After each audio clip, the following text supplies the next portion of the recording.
Today, I bring you an iconic rage and bold that became the incredible icon of the 1990s that challenged upon many variety of other supercars from that decade. The Lamborghini Diablo was one of the craziest and most stunning supercars ever made in the 90s. This is the type of car that some youth car enthusiasts had this as a childhood poster on their bedroom wall and dreaming every night that one day they glance at the Diablo in real life, hop in a car, and get behind the wheel back when one of you was growing up in the 90s. If you remember racing games of the 90s, then chances are you spent time virtually driving in the Diablo SV, playing Need for Speed 3, and having a lot of passion for one of your favorite cars. In this video, I'm pumped to guide you through the full history and evolution of the Lamborghini Diablo suggested by its Finetto. So without further ado, let's hop right to it. The Lamborghini Diablo is a high-performance mid-engine supercar produced by Lamborghini from 1990 to 2001 and was a huge success with many sales of different road variants throughout the 11-year life cycle. The success in motorsports and became a big improvement over the predecessor, the Countach. In 1985, Lamborghini made the decision to design the successor to the Countach due to the Countach was getting pretty old, being in production for 17 years while coming out in the 70s. Their goal was to make the supercar capable of reaching speeds of no less than 196 miles per hour and hoping to push a 200 mile per hour barrier. Lamborghini put Marcello Gandini in charge of designing the successor, who did the infamous design of the Lambo Mirror, the Countach, and the Diablo. But when Chrysler bought Lamborghini in 1987, things didn't work out too well because they felt uncomfortable with Gandini's designs, so they commissioned their design team to come up with a new design for the Diablo. But where they messed up at is softening the sharp lines of his original prototype, which left Gandini displeased with the car's design. He originally designed this. Meet the CZ V16T. That's supposed to have been the Lamborghini Diablo before being disputed by Chrysler, with a wedge-shaped body, long rear deck, and quad pop-up lights. He wanted it to look just like that. Unlike Chrysler, they thought it was too extreme, featuring a 6-liter V16 engine generating 540 horsepower. Lamborghini released the first Diablo in January of 1990, replacing the Countach. The purpose of naming it the Diablo literally means the Lamborghini Devil in Spanish, being about speed. It was the first ever Lambo to attain speeds of 200 miles per hour. Thus, the Lambo group managed to achieve it.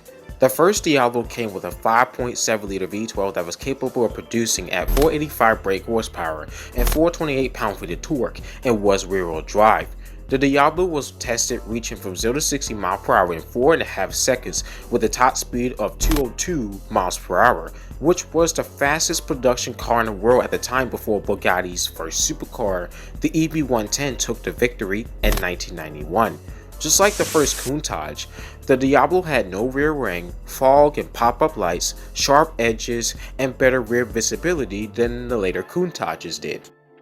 Then in 1992, Lamborghini created the Diablo Roadster concept and revealed it at the Geneva Motor Show. This prototype allowed Lamborghini to showcase how the Diablo would look like with the open top. The windshield was replaced by the lower visor and to compensate for the lack of roof.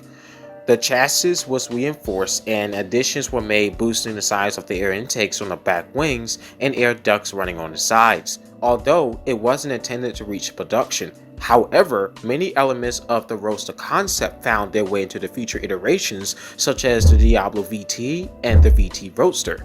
In 1993, the Diablo VT brought on several changes. The most notable difference compared to the original Diablo is the supplement of all-wheel drive technology from the first Lamborghini SUV, the LM002, living up to its name, Vicious Traction.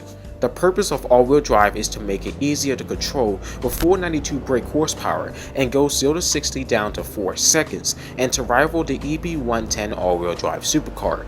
The handling was improved and were also fine-tunings to the engines, brakes, power steering, and the big wing for downforce. Some would say that Lamborghini took out the challenge of driving the Diablo when they established the all-wheel drive and the VT models.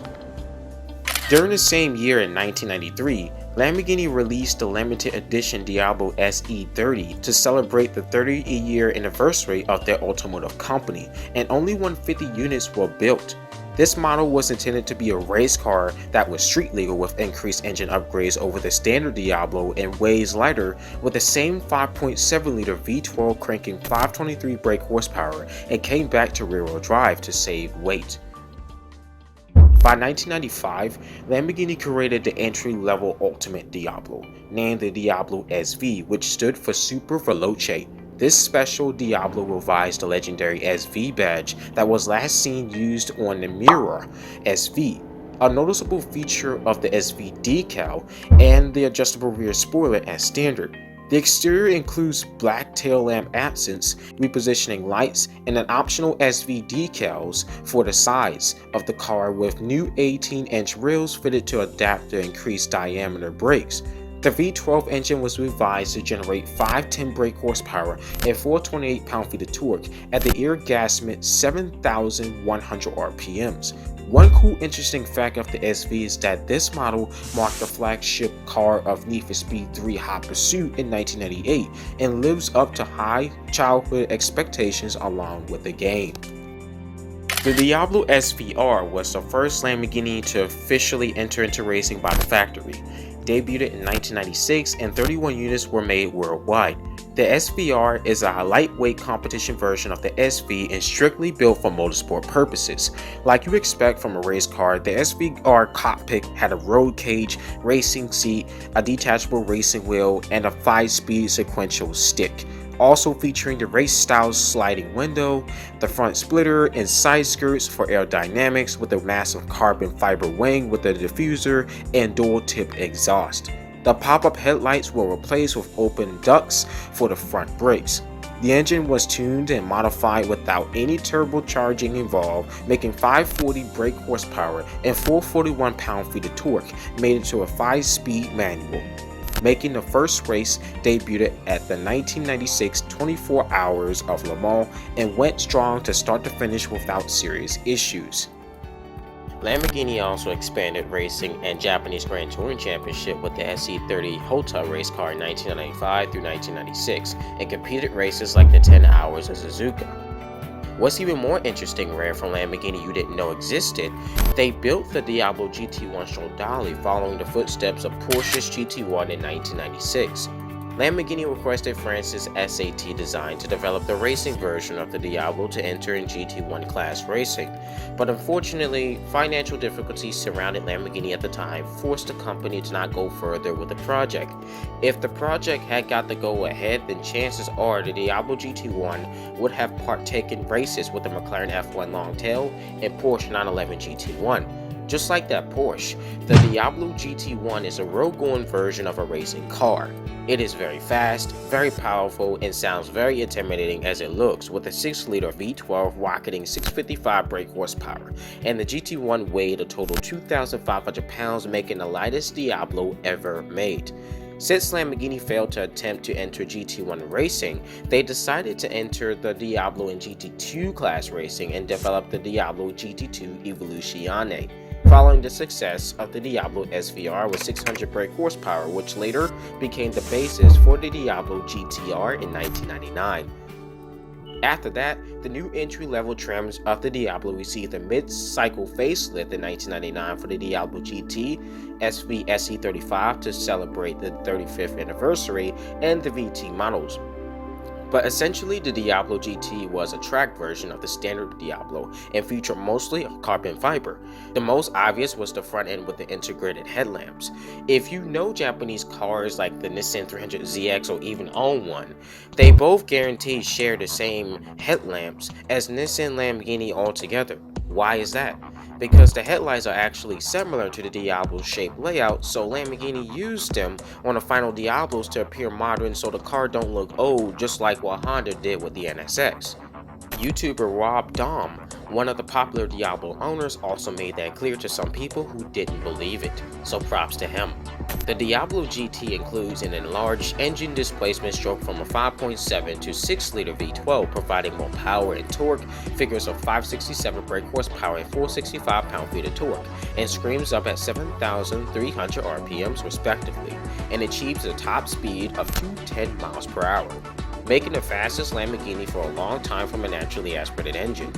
featuring carbon fiber, front air dam with large brake ducts, and a central vent for the oil cooler. Extreme carbon wing, side skirts, and front splitter were widened to accommodate a wider front track. The engine lid features a huge central air duct sticking out above the roof and also finished special OZ wheels. When Audi bought Lamborghini in 1998, the modernized version of the Diablo was introduced just prior to the successor, the Murcielago, was being developed. Since Audi took over Lamborghini, they told the new Lamborghini chief designer to create a more refined and modern Diablo similar to the Murcielago as possible. The Diablo VT 6.0 was the result and released in 2000 and 2001. The 6.0 in the name meant the leader's displacement of the engine, and this model is considered the final ultimate Diablo following the GT and the SV. The final iteration of the Diablo with significant styling changes with both inside and out. Due to development of the Murcielago, the SV and the Roadster trims was dropped, so at the end of the Diablo's production line, all we got from Lamborghini was the limited production 6.0 SE with only 40 built for 2001. After all, the Diablo has a long list of different variations and has evolved over time, especially after Audi took over in the late 90s when they enhanced the car. The Diablo still remains one of the most iconic 90s supercars in automotive history and was a huge success on the streets and motorsports. Built to prove to other supercars that the Diablo had the potential to do enough, not only just surpassing 200 miles per hour and being the fastest car in the world, but the kind of supercar imaginable through fun with enjoyable characteristics and where they drastically improved the car over the years to withstand contrasting feedback from customers. Once you get into any Diablo and drive it, I bet they feel amazing and very distinctive with great performance and is a work of art. One of the major parts of the Diablo that will get you very enthusiastic and eagerness is the surround sound sensation from the V12 engine and the cockpit. The V12 sound is absolutely spectacular, very raw and very alarming in your ears. And that's what happens when there is no sound deadening, which is the whole point of this Lambo. Stuff like this just gives me literal goosebumps. Some will say they like the Diablo over the Murcielago and also say they like the Murcielago over the Diablo. For me, I love Lamborghinis all around, period. And the Diablo has such a classic design and I love the Diablo overall. But the Murcielago is actually one of my favorite V12 Lamborghinis. And I want to be quick to share real quick that I saw a Lamborghini Diablo last year at the car show in early 2020. And it looks like a 6.0 version and looks really stunning. And one day I will get a test drive of the Lamborghini Diablo. And now I am going to wrap it up here for the evolution of the Lamborghini Diablo and everything you need to know about the Diablo. I hope you guys really enjoyed, sit back and relax and find this very interesting.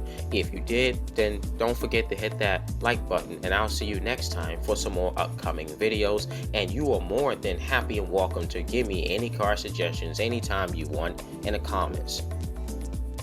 What do you think was the best Diablo?